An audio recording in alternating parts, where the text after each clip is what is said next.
So every morning you go to the stand and you go to climb up in your tree stand, and it's probably going to be dark. Hopefully it's dark when you get to your tree stand. I do this for all my clients when I get to the stand.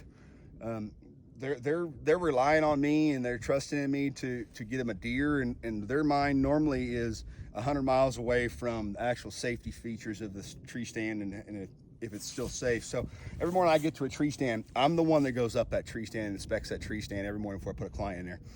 Once you do that, then that client has no fear, or I shouldn't say no fear, but they have less fear and less things to worry about as they're getting ready for the day. And I like this, it's kind of like a transitioning period between the activity and noise that came into the timber, and every deer around there knows they heard something coming in. Now, granted, that's the 2 in, 1 out. So when they hear me leave, they think we both left. But anyways, I like to grab a stand. I like to shake it.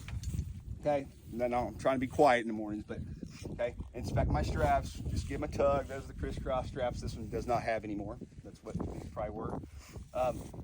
Inspect your ladder, whatever the heck this thing's called. It goes back here, and then I like to claw up there, and I like to make sure that my ratchet strap is tight, and I like to give it a good kind of side to side wiggle, or shifting my weight from side to side to make sure there's not a that creaks and spooks that deer when that guy does decide to stand up and shoot. But main thing is the safety features on it, inspecting the safety features, making sure everything's good to go for the client. And if you're not guiding, that's fine. Get up there and do the same thing yourself before you just crawl up there and start hoisting your bow, your backpack, and you're leaned over the edge and you realize in the middle of the night some jackwagon came in there and stole your ratchet strap off there, because that has happened to some buddies of mine right around the house. Kids go through the property, whatever, and they're like, well, I don't want to steal the whole stand. I'll just take the ratchet strap. Well, either steal the whole stand or don't steal any of it, because that ratchet strap up there is intended to save that dude's life. But anyway, just stuff to think about.